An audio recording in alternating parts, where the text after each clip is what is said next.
Salut à tous et bienvenue dans ce show numéro 124 sur MX Réflexion, mxreflexion.com et YouTube pour toutes les archives des 123 lives qu'on a derrière nous. Voilà, il y a de la bonne matière, vous pouvez y aller, c'est souvent intemporel, on se régale toujours à les écouter, à les regarder, donc n'hésitez pas à aller y faire un tour. On est en 2021, on prépare une grosse saison, en tout cas on l'espère, on a un gros calendrier, hein. Et il y en a un à qui ça fait peur parce qu'on va démarrer dans pas longtemps, dans 2 semaines. Il était sous 40 degrés à La Réunion. Il est rentré chez lui, il fait moins 5 degrés. Il s'est pas trop entraîné. Mais il va falloir être prêt, hein, Blaise, pour cette endurance à Saint-Ibéry. Exactement, bonjour tout le monde. Et oui, c'est vrai, il va falloir être prêt, pas beaucoup d'entraînement. On n'a pas eu cette chance-là, même avec le beau temps. Donc bon, on revient ici, on va s'entraîner dur pour dans quelques semaines. Mais en tout cas, on se retrouve tous comme d'habitude, comme chaque semaine, autour de bons vieux live avec un invité de marque. On va parler aujourd'hui un peu de cross, parce qu'il a commencé par le cross et ensuite il a embrayé sur l'enduro. Nico, je te laisse le présenter. Ouais, on pourrait tenir 1 heure, je pense, avec la présentation si on énumère tous ces titres. Mais bon, on va la faire courte. Il a eu des dizaines de titres de champion de France, de champion du monde, individuel ou en équipe sur les ISDE. C'est la légende pour moi de l'enduro français, Christophe Nambotin. Comment ça va, Christophe? Bonjour à tous, ça va très très bien, très fier d'être avec vous, donc c'est ça va être une bonne séance. Bon, du coup, en pleine préparation physique, on voulait t'avoir la semaine dernière pour le premier live de l'année et tu m'as dit, ah, ça va être compliqué, je suis à la montagne avec Antoine Basset et a priori, grosse préparation en cours. Oui, effectivement, j'ai voulu repréparer un petit peu mes saisons comme j'ai pu le faire dans les bonnes années. Avec l'équipe de France, on allait souvent à Font-Romeu en début d'année, un gros stage à la montagne. Cette année, c'était un petit peu difficile à mettre en place et sachant que Antoine Basset habitait près de chez mes parents, près de la montagne, donc voilà, je lui ai proposé, je me suis dit tiens, pourquoi pas, on se retrouve tous les deux. On a déjà vécu ça ensemble à Font-Romeu, donc je lui ai dit on s'organise ça tranquillement, un bon entraînement pendant 8 10 jours. Et donc, effectivement, la semaine dernière, j'étais à la montagne, donc c'était un petit peu plus compliqué que ça. Donc, je t'ai proposé de faire ça cette semaine. Et justement, c'est une question que j'avais. Toi qui es quelqu'un d'expérience, qui a maintenant 37 ans, il me semble, 36, 37, quelque chose comme ça. Ouais, Euh, 37 ans, le 4 janvier. Ouais. Voilà, 37 ans. Du coup, est-ce que tu as modifié tes entraînements par rapport à ce que tu faisais il y a 5, 6, 7, 8 ans, au niveau physique, au niveau technique? Est-ce qu'il y a des similitudes ou des grosses différences par rapport à ce que tu faisais précédemment? Alors, on va dire que avec l'expérience, j'ai aussi appris de mes erreurs parce que, bah, forcément, c'est pas parce que je gagnais ou pendant mes titres, je faisais tout bien. Donc, forcément, il y a des choses qui étaient à modifier. Mais j'ai modifié par l'expérience des erreurs, mais également aussi par le fait que, en vieillissant, on a quand même le corps qui met un peu plus de temps à récupérer. Donc voilà, je modifie un petit peu mon entraînement là-dessus, où il y a quand même besoin de travailler dur, mais par contre, je prends beaucoup plus soin de mon corps et plus de récupération que ce que je pouvais accepter quand j'étais plus jeune, quoi. Et tu t'entraînes souvent seul ou plutôt en groupe comme tu viens de le faire à Font-Romeu par exemple? Bah, bon, je me suis toujours plus ou moins entraîné seul quand même. J'habite dans la Manche, donc assez loin des autres pilotes. Physiquement, surtout, je me suis toujours plus ou moins entraîné seul. Après, j'ai eu la chance avec Pela, comme tout le monde le sait, pendant les grosses années où on habitait à côté. Donc même si on faisait pas le physique ensemble, on s'entraînait énormément en moto ensemble. Donc ça, c'était vraiment un gros point. Et puis là, depuis qu'il a arrêté, je suis un peu isolé dans la région. Donc je m'entraîne physiquement et à moto souvent seul. Et c'est pour ça que cette année, j'ai un peu la chance avec le team Sherco qu'il y a des pilotes qui sont intéressés pour bouger, pour venir s'entraîner avec moi. Donc dès la semaine prochaine, ça va peut-être changer. Alors, Ouais, c'est justement, il y a eu pas mal de chaises musicales en enduro en cette fin d'année ou du moins ce début d'année 2021. Ça va bouger pour toi. Tu es désormais chez Sherco. Est-ce que on pose souvent cette question aux pilotes Sherco, c'est marrant, hein, tu vois, on pense à Jérémy Taroux, c'est tout ça, mais on sent que quand on signe chez Sherco, il y a vraiment cet esprit de famille, cet esprit de toujours de compétition, mais on sent que ça va se faire sur le long terme. Est-ce que c'est ton cas? Est-ce que quand tu as signé chez Sherco, tu t'es vu finir ta carrière avec Sherco et pourquoi pas penser à l'après-carrière, après-carrière de pilote, on va dire? Ben, effectivement, le constat, il est là quand même avec Fabien, avec Jordan, enfin Fabien Planète, Jordan Curval. puis Jérémy aussi, qui est toujours, même s'il n'est pas avec l'usine, il est quand même Sherco avec la Sherco Academy.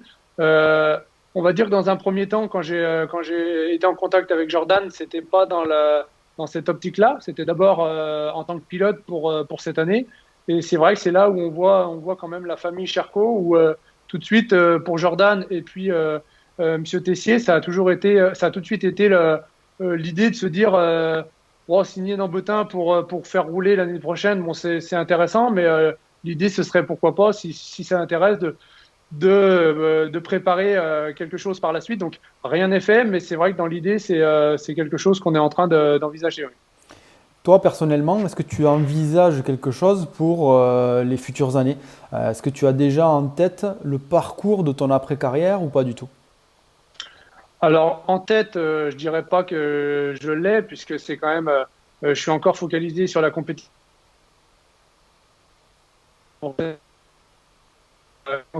Quelque chose à 100% exactement, qui est mon objectif cette année, s'éparpiller, mais c'est vrai que j'y travaille beaucoup et on a commencé un petit peu à en parler et c'est pour ça que en début d'année, là pour l'instant c'est la pré-saison, donc je suis en préparation à la maison, mais après vers le mi-février pardon, quand on va plutôt chercher à vouloir rouler dans le terrain, dans les beaux jours et dans le terrain sec, je vais plus me déplacer vers Nîmes et justement être présent aux alentours de l'usine pour commencer à connaître l'équipe, connaître l'usine pour voir ce qu'on peut faire ensemble.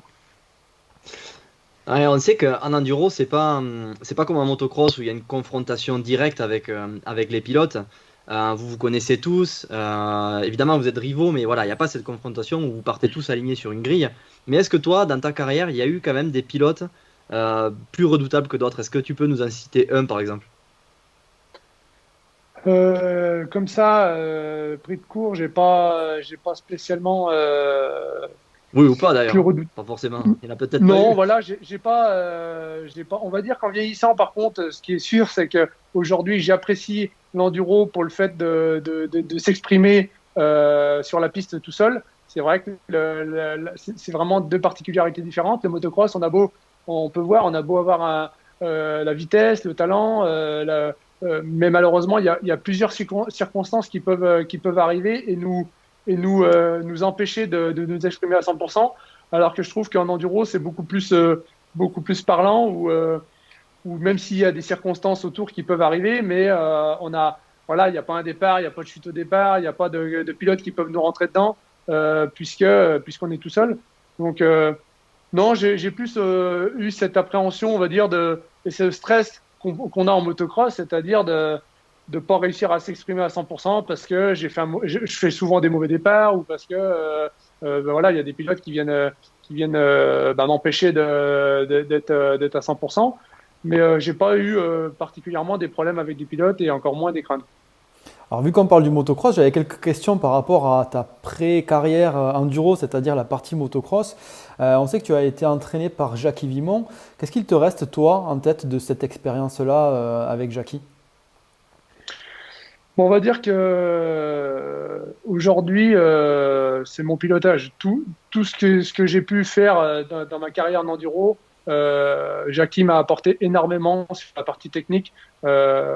Techniquement en moto, pour moi, ça reste le meilleur entraîneur que j'ai pu avoir, puisque c'est aujourd'hui encore, quand j'en parle avec Julien Vimon, son neveu, ou avec plusieurs personnes, Eric Bernard qui a été entraîné par Jackie Vimon également, il a une technique qui fait qu'il a su la mettre aujourd'hui encore au goût du jour, parce qu'avec Romain Fèvre, il est encore là. Mais techniquement, il a su m'inculquer on va dire le regard, la trajectoire. C'est vrai que souvent, j'ai tendance à avoir des trajectoires un peu différentes des autres, alors plus sur des terrains de motocross qu'en enduro, parce que voilà, c'est un peu moins, c'est plus difficile à trouver. Mais c'est vrai que aujourd'hui, la carrière que j'ai pu avoir en enduro vient, je pense, du travail que j'ai pu faire avec Jackie sur la moto.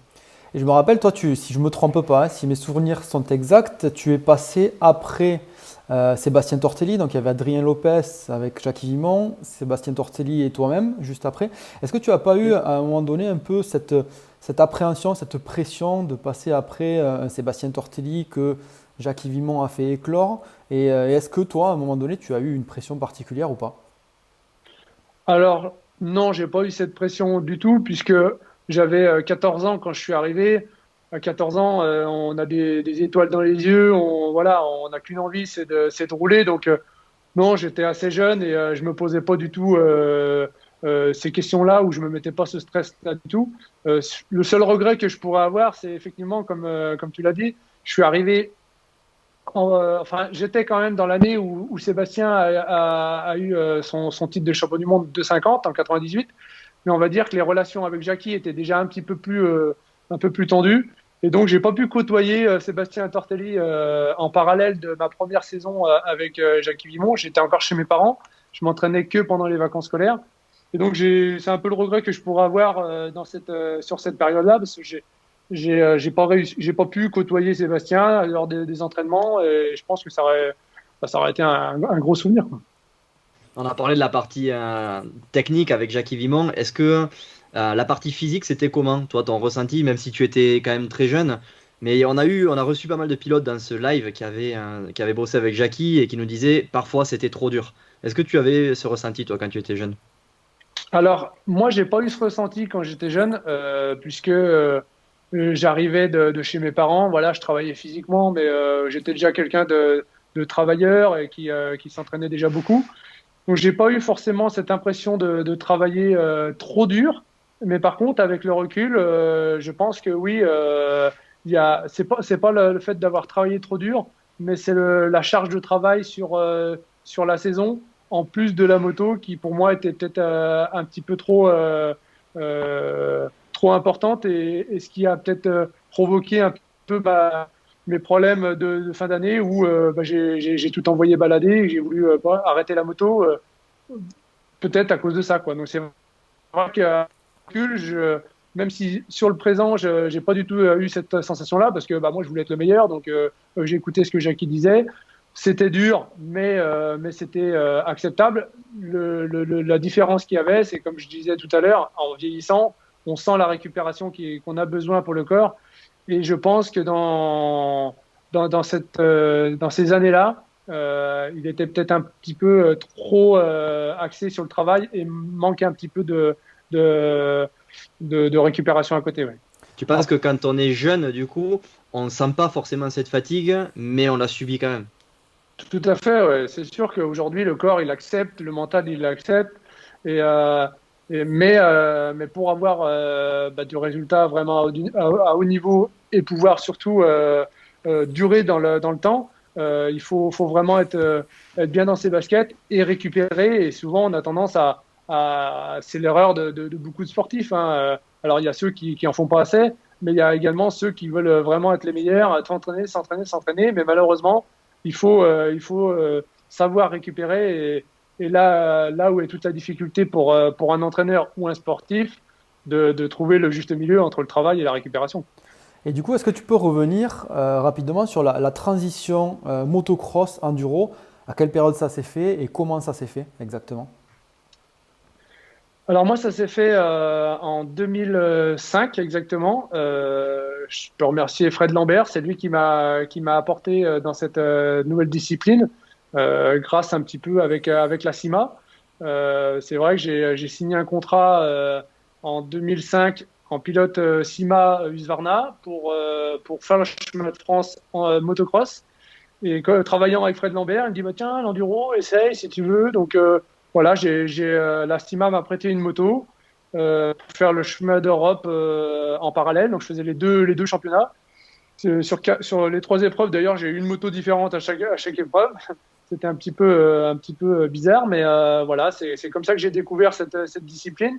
Et c'est là que ça m'a vraiment plu. Et en 2006, du coup, j'ai carrément basculé uniquement sur l'enduro. Pas de difficultés particulières au début. Toi, tu t'y es fait de suite. On sait qu'on a eu aussi dans ce live quelques pilotes qui nous ont dit quand on passe du cross à l'enduro, on croit qu'on est tout puissant, mais en fait, c'est compliqué. C'est une discipline totalement différente.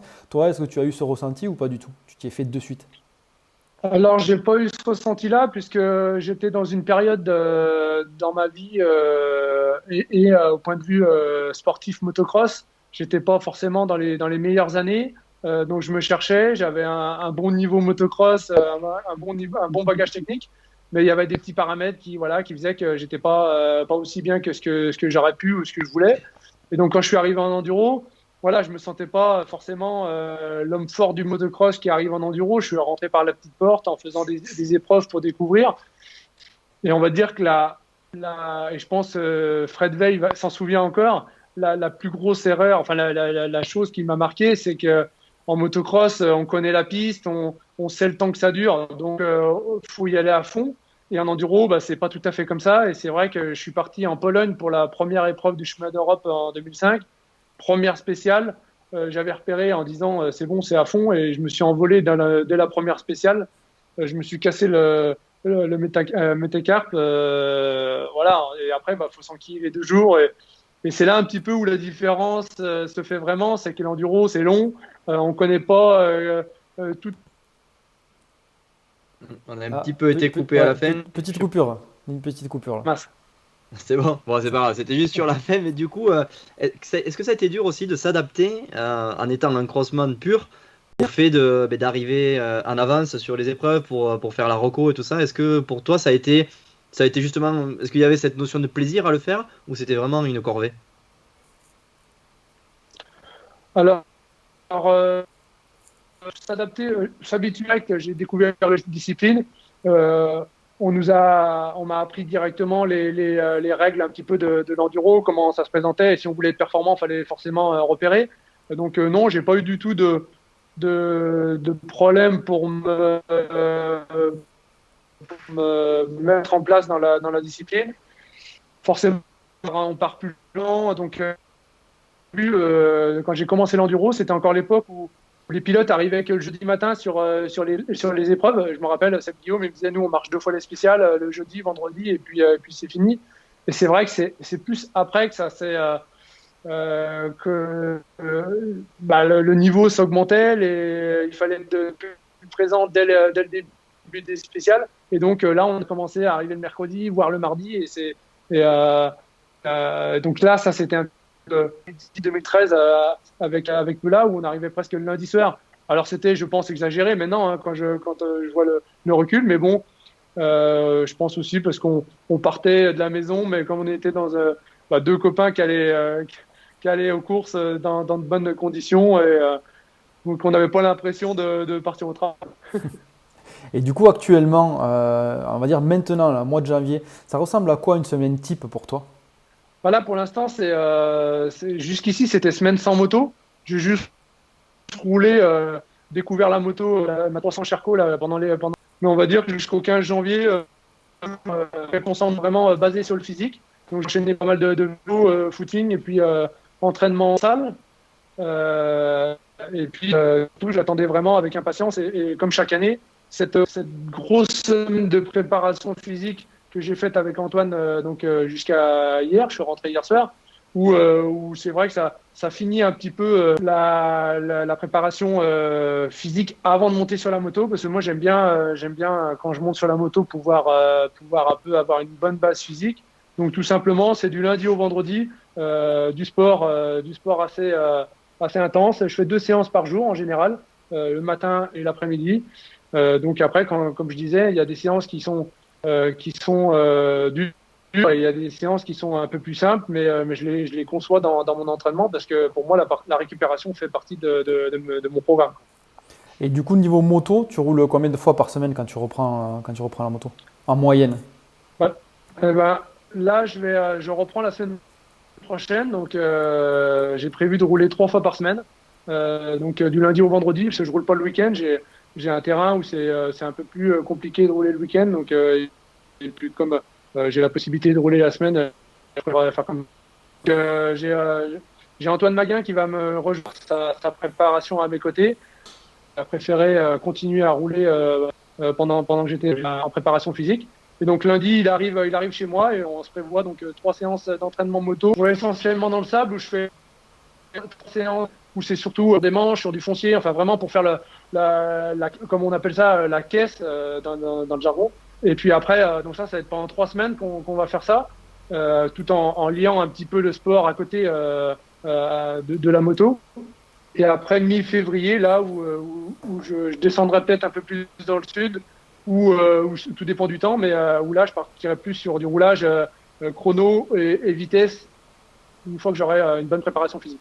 Et la mise au point de la machine, du coup, se fait pas du tout pendant cette période-là. Cette période où tu vas rouler dans le sable, c'est vraiment uniquement pour la caisse, ou tu commences à regarder quand même, à demander des réglages un petit peu pour ta machine. Alors c'est pour ça que j'ai roulé un petit peu pendant les fêtes. Là, j'ai fait 2 entraînements moto dans le sable pour voir un petit peu la base de la Charcot. Elle était donc je fais pas de grosses mises au point pour faire mon foncier, pour rouler dans le sable. La seule chose que j'ai apporté, là, que j'ai demandé le temps que j'étais à la montagne, c'est un petit peu les suspensions. Donc c'est pour ça que j'ai demandé à Jordan. Donc j'ai demandé ce qui me prépare, ce qui demande à Bud de me faire un jeu de suspension spécial, un peu plus spécial sable. Et donc uniquement ça. La 300 d'origine est vraiment performante au niveau puissance pour le sable. J'aurais quelques petits réglages à faire pour l'enduro, mais en tout cas pour faire dans le premier temps, uniquement un réglage sable suspension suffira. Quand on est un pilote expérimenté comme toi, on a certainement beaucoup d'habitudes sur les réglages et tout ça. Est-ce que le fait de rentrer dans un nouveau team et de changer de partenaire et tout ça, parce que par exemple là tu dis les suspensions ça va être chez Bud, je ne sais pas du tout si par le passé tu avais déjà travaillé avec Bud, mais est-ce que c'est quelque chose pour laquelle tu peux être réticent? Compliqué, assez précis dans ce que j'attends, c'est sûr, mais j'ai travaillé avec Bud dans le passé. Maintenant, c'est vrai que ces derniers temps, j'ai pas travaillé avec eux, mais non, je pense que ça va très bien se passer. Là, alors j'attends, mais les réglages suspension, c'est des Kayaba, donc je pense que déjà on a une bonne base de suspension. Après, c'est juste un réglage chic. Donc, est-ce qu'on tombera directement sur ce que j'attends précisément Je ne pense pas, mais là, pour faire le foncier, on va dire que c'est pas le plus important. Et après, février, avec Jordan, on programme une séance testing chez Bud pour finaliser les réglages plus précis pour l'enduro. Ça coupe un petit peu, mais toi, Christophe, tu es un pilote qui est habitué plutôt à avoir une moto qui se rapproche de l'origine, ou au contraire, tu passes beaucoup de temps sur le testing et tu as des réglages qui sont hyper précis et hyper spécifiques par rapport à ton pilotage. Je dirais que je pars d'une base d'origine, forcément, et l'expérience que j'ai pu avoir avec Eric Bernard, et je le garde, c'est qu'aujourd'hui, les ingénieurs ont travaillé des jours et des semaines et des années sur les motos de série, qui pourraient être des motos polyvalentes, et on s'aperçoit que les motos d'origine sont déjà très bien mises au point. Donc je garde toujours une moto d'origine de référence quand je fais des évolutions, pour éviter de me perdre, parce que c'est ça la difficulté. Des fois on veut peut-être des choses un peu spéciales qu'on se perd dans les réglages, mais oui, je suis quand même un petit peu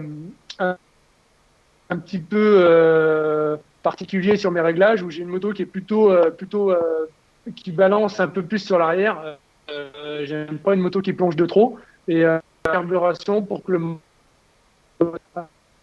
donc voilà, des réglages basés proches de l'origine, quand même vraiment adaptés pour mon pilotage. On avait une question sur Instagram de Corentin alors j'ai trouvé cette question un petit peu marrante, parce que tu as 37 ans, mais il demande est-ce que tu vis de la moto actuellement? Donc j'ai envie de la reformuler un petit peu. Est-ce que aujourd'hui en France, en étant un top pilote français, on peut vivre de la moto enduro? Alors on va dire que j'ai eu la chance de gagner si on peut appeler ça les bonnes années. C'est vrai que c'est un peu plus compliqué aujourd'hui d'avoir c'est pas particulièrement la moto. On sait déjà que dans tous les domaines, ça se resserre partout, et encore plus dans les sports mécaniques. Donc c'est vrai que c'est de plus en plus difficile d'en vivre de la moto. Mais aujourd'hui, j'en vis encore, grâce encore à l'équipe Charcot. Et puis, mais c'est vrai qu'aujourd'hui, il y a de moins en moins de pilotes qui arrivent à bien en vivre, surtout. Et Et c'est vrai que les guidons se resserrent de plus en plus. Oui. On avait une question aussi de Benji qui nous parlait du Dakar. Qu'est-ce que tu en penses, toi? Alors lui, il axait un peu plus sur la partie blessée, mais moi j'aimerais un peu élargir cette question avec voir un petit peu ce que tu penses de cette épreuve et si on pourrait un jour te voir participer au Dakar. Non, je ne pense pas que. Je ne vais jamais dire jamais, mais c'est vraiment pas du tout dans mes objectifs et dans mes volontés. Rouler au Dakar aujourd'hui, pour moi, c'est sûr que c'est un rêve pour tout pilote, mais je pense que c'est comme dans tous les sports, le niveau monté. Et je pense que même si avant on disait qu'après l'enduro, après sa carrière d'enduro, on était prêt pour aller faire du rallye, aujourd'hui, il faut être plus jeune qu'avant pour pouvoir aller sur cette discipline-là. Et je pense qu'à mon âge, c'est trop tard pour en compétiteur, mais même en loisir, pour l'instant, c'est pas du tout dans mes. Il y a beaucoup de pilotes qui arrivent de différents milieux et qui s'inscrivent en rallye ou du moins sur le Dakar. Je pense à Andrew Short qui vient du motocross supercross. On a plus récemment Camille Chapelière qui vient du milieu du sable. On a eu beaucoup d'enduristes, comme tu nous l'as dit, qui ont fait carrière dans l'enduro et qui ont basculé sur le rallye. Est-ce que tu penses, toi, aujourd'hui, par rapport à son passé, on est privilégié pour rentrer dans la discipline rallye? Alors, je ne pense pas que ce soit vraiment la discipline d'où on vient qui est le plus important. Moi, c'est surtout la manière dont on vient au rallye, si c'est vraiment déjà une volonté depuis toujours, ou si c'est un petit peu en recherche d'objectifs. Et puis surtout, comme j'ai dit tout à l'heure, je pense qu'aujourd'hui, dans tous les sports, on voit que ça éclate de plus en plus tôt, de plus en plus jeune.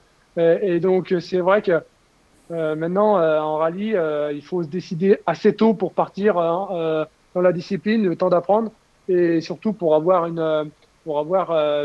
physiquement les capacités d'accepter la durée et la charge de travail demande, puisqu'on sait très bien que les 15 jours de rallye sont énormes. Et je pense que le rallye, c'est une solution à mon goût.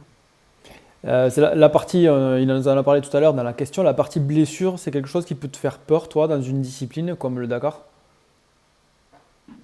Ah oui, complètement. Bah là, aujourd'hui, je pense que ce soit en motocross ou alors, ça arrive partout, mais en motocross, en supercross, en enduro, on parle pour moi plus de blessures. En rallye, c'est quand même la blessure est presque le mot blessure est un peu trop juste, quoi. On sait très bien quand on part en rallye, les chutes sont très impressionnantes et bon, heureusement que ça se passe comme ça. On vient de voir Xavier Le Sultret, enfin les pilotes qui sont tombés, c'est pour l'instant que des blessures, mais c'est vrai que c'est ce que moi j'ai peur aujourd'hui. Alors peut-être que c'est avec mon âge, en vieillissant, mais c'est vrai que moi aller rouler en rallye,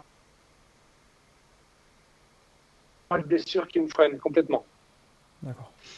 On a une question d'Antoine sur Instagram qui nous demande ce que tu penses du championnat du monde extrême. On sait que la FIM et le WES se sont, on va dire, réconciliés. On va avoir un vrai championnat du monde extrême. Qu'est-ce que tu en penses? Alors moi, je trouve que c'est une bonne chose. Je trouve que malheureusement, ça a été trop long à mettre en place. C'est une discipline qui a énormément plu aux gens, qui s'est développée énormément. Donc, plutôt que de laisser comme c'était jusque-là, ou alors de vouloir mélanger les disciplines, c'est très très bien d'avoir plus du monde et ça va permettre aux pilotes de trouver sa voie, ceux qui préfèrent plutôt l'enduro, le motocross ou alors les extrêmes. Justement, tu viens de le dire, hein, c'était un peu ma question. Quand on fait de l'enduro, il faut être hyper polyvalent maintenant. On a une partie spéciale où quand on est bon en motocross, mais on est un petit peu aidé en spécial, une partie enduro pure dans les liaisons, une autre partie plutôt trialisante avec les extrêmes. Est-ce que toi, tu as des points faibles sur ces diverses disciplines? Complètement, je pense que y a les gens qui me connaissent bien vont savoir répondre à ma place. Aujourd'hui, mon point faible, c'est les montées. J'ai perdu le titre là-dessus. En 2015, j'ai malheureusement j'ai eu ma blessure, mais c'est vrai que ça a toujours été un petit peu ma hantise. Je vais pas te dire les extrêmes complètement, mais surtout les montées. Ouais, j'ai jamais été un grand grimpeur et aujourd'hui, je m'alignerai pas du tout devant une course extrême puisque je sais que c'est un petit peu la difficulté de ces courses-là où il y a des énormes montées et c'est pas du tout ma spécialité. Et On avait, quand on est à ta place, juste pour terminer, Nico, avec cette question, quand on est à ta place, comment on gère ça? Quand on sait qu'on a un point faible, quand on est pilote de très haut niveau, est-ce qu'on va plutôt travailler ses points forts? Donc on va continuer à travailler, à essayer d'améliorer ses points forts, ou est-ce qu'on va essayer de pallier un petit peu à ses points faibles pour lisser un petit peu ses points faibles? Alors là, dans ta question, il y a deux choses. Soit je réponds sur ce que j'ai fait et qui n'a pas été la bonne solution, ou alors ce que je devrais faire, c'est clair, aujourd'hui, pour moi, il faut travailler ses points faibles pour garder quand même ses points forts et surtout améliorer ses points faibles. Aujourd'hui, malheureusement, c'est la difficulté pour faire ce qu'on aime faire et pas trop travailler. Pendant toute ma carrière, je me suis entraîné dans les extrêmes, j'ai fait un peu de montée, mais entre faire de la montée comme ça, en travaillant un petit peu, on va dire, à l'anti-détente, et puis quand c'est dans des chronos où on sait que si on tombe dans la montée, on perd la journée quasiment. Euh, c'est clair que c'est pas un regret, mais c'est la faille qui m'a coûté dans ma carrière, c'est d'avoir plus travaillé ce point faible que j'ai eu au niveau de l'extrême et des montées. Ouais. D'accord. non, on avait posé cette question à Mathias Bellino. On lui avait dit aujourd'hui, en enduro, pour faire le championnat de France, est-ce qu'il vaut mieux s'entraîner en motocross ou s'entraîner en trial? C'est vraiment les deux opposés. Lui, on avait bien aimé sa réponse. Sa réponse, c'était ben, moi, je pense qu'il vaut mieux apprendre à aller vite avant d'apprendre à aller doucement. Qu'est-ce que tu en penses, toi? J'ai pas entendu, il a dit qu'il valait mieux quoi, apprendre Ah, c'était une à phrase aller très vite philosophique avant. hein, Ouais. de la part de Mathias Bellino. Il a dit qu'il valait mieux apprendre à aller vite avant d'apprendre à aller doucement. Ouais, non, non, bah ça c'est typiquement Mathias et c'est vrai qu'il a dans sa réponse il a complètement raison. Aujourd'hui, euh, sur le chemin de France, ça reste quand même une discipline. L'enduro est plutôt basé pour tout pilote, même s'il y a des portions un peu plus difficiles, un peu plus extrêmes dans certaines spéciales. Euh, Aujourd'hui, c'est plus basé sur la vitesse. Donc c'est clair que l'entraînement pour le chemin de France enduro, il est basé motocross. Et je dirais un peu aussi spécial en herbe parce que on sait que en France, la spécialité, c'est des grands champs en herbe. Et même si on n'a pas sur chaque épreuve ces spéciales-là, mais c'est pas parce qu'on va vite en motocross qu'on va être bon dans des spéciales en herbe. Et à l'inverse aussi, c'est pas parce qu'on va vite dans l'herbe qu'on sera bon en motocross. Donc aujourd'hui, les deux points forts à travailler pour le chemin de France d'enduro, c'est l'herbe et la vitesse pure en motocross. Et du coup, un petit jeune là, qui a, on va dire, allez, une dizaine d'années, qui souhaite être bon en enduro, tu lui conseillerais quel parcours, toi? De rester pour l'instant et de continuer à s'entraîner sur le motocross, parce que de toute façon, à 10 ans, c'est vraiment important. C'est la vitesse, c'est la confrontation avec les pilotes. Mais on peut voir aujourd'hui que la discipline enduro se développe aussi pour les jeunes avec l'Enduro Kid. Et donc, je ne conseillerais pas à un enfant d'arrêter le motocross pour dire de se mettre à l'Enduro Kid, mais au contraire de pallier les deux pour qu'ils puissent s'épanouir, progresser, puisque je pense que l'enduro peut faire progresser un crossman et l'inverse. Donc ça, c'est important. Et surtout, c'est que ça lui permettra de lui-même de découvrir la discipline qu'il. On ne s'est pas déplacé cette année, nous, sur le championnat de France enduro, mais il me semble que c'était au Puy-en-Velay où les pilotes étaient ravis et avaient dit ça, c'est un vrai enduro. Est-ce que tu peux nous expliquer, toi, cette définition de vrai enduro sur une épreuve? Pour moi, le vrai enduro, c'est dans la difficulté acceptable pour que tout le monde puisse se faire plaisir et faire la différence, mais sans que ce soit un petit peu l'orgie, un peu trop extrême et qu'il y ait vraiment une différence énorme parce que tu n'arrives pas à monter ou parce que tu ne franchis pas. C'est vrai que pour moi, un enduro qui, comme on dit, c'est où justement où il y a des spéciales vraiment intéressantes, où on se fait plaisir et que derrière, il y a des chemins dans la difficulté où on pousse, où on arrive un petit peu limite dans le temps pour pointer à l'heure. Mais je pense que malheureusement, c'est pour un petit peu trouver pas en vouloir au championnat de France. Malheureusement, c'est que c'est de plus en plus difficile de pouvoir organiser des épreuves difficiles dans les chemins parce que quand on pousse, quand on creuse dans les chemins, voilà, si plus on a de la difficulté, plus on va dégrader. Alors que et est-ce qu'on peut le faire partout? Donc c'est pas simple, mais c'est vrai que le plus envolé a été la course de cette année qui a un petit peu marqué les esprits sur 2020, parce qu'on a quand même eu des belles spéciales avec des bonnes liaisons où on a souffert. Moi, j'avais une question aussi sur ton contrat. Est-ce que toi, on en a parlé un petit peu tout à l'heure, hein, mais tu as une vision, on va dire un peu long terme, certainement avec Sherco, mais comment ça se passe au niveau de ton contrat? Est-ce que tu as signé pour une année, pour 2 années? Est-ce que tu as une option pour l'année prochaine? Explique-nous ça. Même si je commence un peu à partager l'entraînement et mon expérience avec les pilotes qui sont volontaires, dont Antoine pour l'instant et Jack Edmondson qui par la suite va vouloir venir avec moi également. Non, j'ai signé une seule année en tant que pilote. Je voulais pas commencer tout de suite à discuter sur un contrat sur plusieurs années sans que ce soit bien défini avec la marque. Quel intérêt ce que je peux leur apporter. Donc, comme c'était encore un peu flou, je voulais pas non plus leur montrer que je voulais m'asseoir dans un fauteuil en me disant c'est bon, j'ai un contrat de 3 ans, je sais sur quoi je vais aller. Non, c'est vraiment leur montrer que je veux apporter des choses à l'usine, à la structure, aux pilotes. Donc voilà, moi pour cette année, c'est l'objectif, c'est d'être pilote, de faire gagner la marque en France et sur les classiques. Et pendant cette année-là, on va commencer à déjà bien se connaître et à voir si ça peut, si on voit quelque chose pour l'avenir ou si d'un commun accord, on trouve que ça le fait pas. Mais pour l'instant, les relations sont très bonnes avec Jeanne et avec l'usine. Pour l'instant, vous, en tant que pilote de très haut niveau, est-ce que vous avez ressenti on va dire financièrement, la crise du Covid ou pas? Oui, alors c'est sûr que on va dire qu'il y a deux choses. Je peux le voir, on va dire dans le milieu de la moto. Alors est-ce que c'est le Covid? Ça, c'est pas vraiment le Covid puisque on va dire ça fait 2-3 ans que les contrats pour les pilotes sont de plus. Je vais pas dire qu'ils baissent, mais c'est quand même c'est quand même assez compliqué d'avoir un bon contrat à la signature.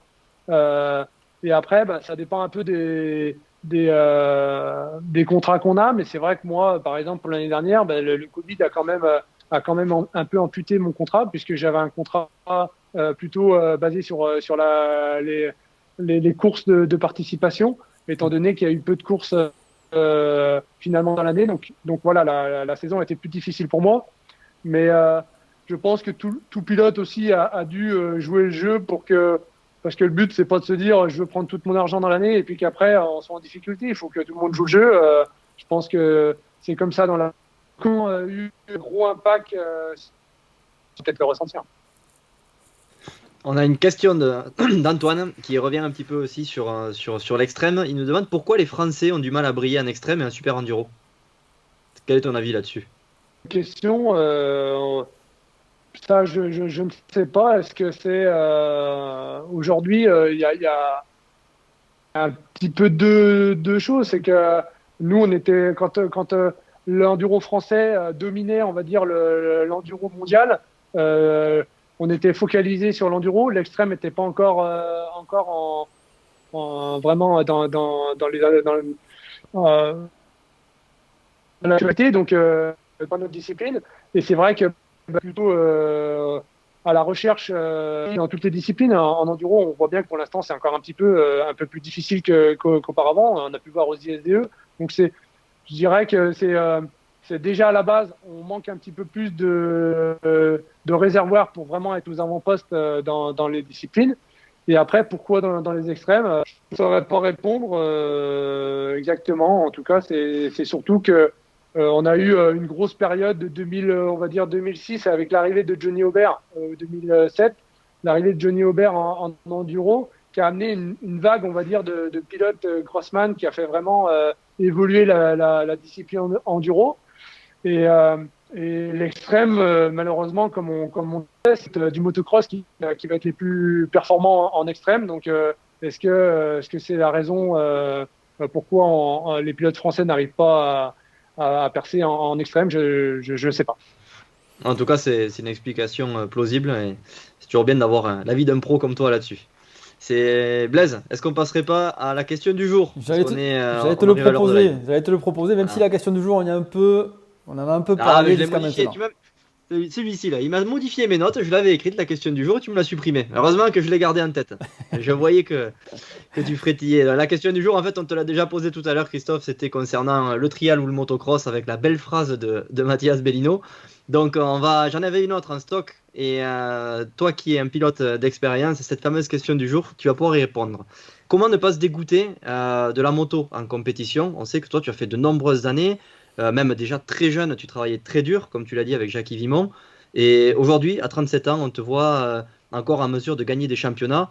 Quel est ton secret et qu'est-ce que tu pourrais donner comme conseil à un pilote, même amateur? Parce qu'on sait que des fois, même si c'est à bas niveau, que ce soit un championnat de ligue de motocross ou même enduro, on peut se dégoûter de la moto quand on en fait beaucoup. Quelle est la recette pour toujours se faire plaisir? Alors, tout simplement, pour moi, c'est la qualité du travail. C'est-à-dire que pour moi, rouler pour rouler, c'est pas le secret. C'est mon cas, je roule pas énormément. C'est vraiment très précis. Je travaille beaucoup, aussi bien physiquement qu'en moto, mais je roule pas énormément. Parce que je suis comme voilà, ça c'est vraiment un truc qui m'arrive direct. Si je fais beaucoup de moto, après j'ai un petit peu la lassitude et j'ai moins, comme on dit, j'ai moins faim. Donc, je suis moins performant sur la moto. Donc, voilà, j'essaie de vraiment planifier en fonction des compétitions que de toujours avoir l'envie de faire de la moto. Donc, c'est un petit peu ce qui fait que peut-être aujourd'hui, à 37 ans, j'ai encore envie de faire des courses, encore envie de gagner, encore envie de m'entraîner. Parce que je planifie, voilà, depuis la fin de saison, j'ai presque pas roulé. J'ai fait du sport, j'ai vraiment coupé physiquement énormément. Et après, je vais retravailler sur la moto, mais c'est vraiment sur la qualité que je travaille et non sur la quantité. Et je pense que c'est là-dessus qu'il faut conseiller les jeunes.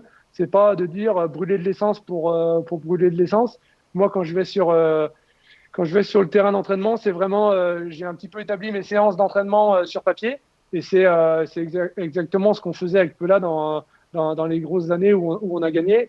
On allait sur le terrain, on savait ce qu'on avait à faire. On faisait nos manches, on faisait nos chronos, on faisait notre travail, mais c'était très précis et on faisait pas de la perte. Et je pense que c'est ce qui permet d'avoir toujours l'envie. Ouais. Intéressant, c'est hyper intéressant comme réponse. C'est vrai qu'on a souvent posé cette question, on a peu eu ce retour de travailler plutôt de manière qualitative que quantitative. Donc c'est hyper intéressant. Ouais, c'est vrai que moi c'est un petit peu c'est le regard que j'ai et aujourd'hui avec les réseaux sociaux on voit un petit peu, alors ça peut être trompeur, les gens peuvent un peu gruger, mais moi c'est un petit peu le point de vue que j'ai sur les autres pilotes quand la saison s'est terminée très tard avec ces problèmes l'année dernière. La saison s'est terminée tard et je les vois qu'ils ont presque pas coupé, ils s'entraînent déjà fortement en moto. On sait qu'on est quand même dans une période qui est pas encore. On sait que je pense que c'est un peu une erreur c'est mon point de vue, mais de couper un petit peu après la saison pour faire le point, se préparer physiquement. Voilà, comme moi je l'établis. Après, c'est peut-être pas forcément la meilleure solution, mais de faire du physique, d'aller faire un peu autre chose que ce qu'on peut faire tout au long de l'année, du vélo, de la course à pied. Là, moi, j'en ai profité pour aller un peu à la montagne, comme on faisait à l'époque avec la Fédération française à Font-Romeu, voilà, du ski de fond, de la raquette, du ski de rando. Et au moins, ça nous permet de travailler physiquement sans lassitude. Et quand comme moi, la semaine prochaine, je vais remonter sur la moto, ça va me donner, j'aurai l'envie de rouler. Bon, très bien. Merci beaucoup, Christophe. C'est toujours bien de faire des lives avec les pilotes expérimentés. On se régale, on prend plein de conseils. c'est des choses qu'on va pouvoir même appliquer nous. Bon, Blaise, toi, la coupure, c'est bon, hein, tu l'as faite, donc ça, c'est bien, il va falloir se mettre au boulot quand même. C'était peut-être trop là. Bon, en tout cas, merci beaucoup, Christophe, c'était top. On espère que tout le monde s'est régalé. On se retrouve tous la semaine prochaine, et toi, Christophe, sur le championnat de France d'enduro très bientôt. Merci, à bientôt. Allez, merci. Bonne soirée Salut à tout le monde. tous. Salut.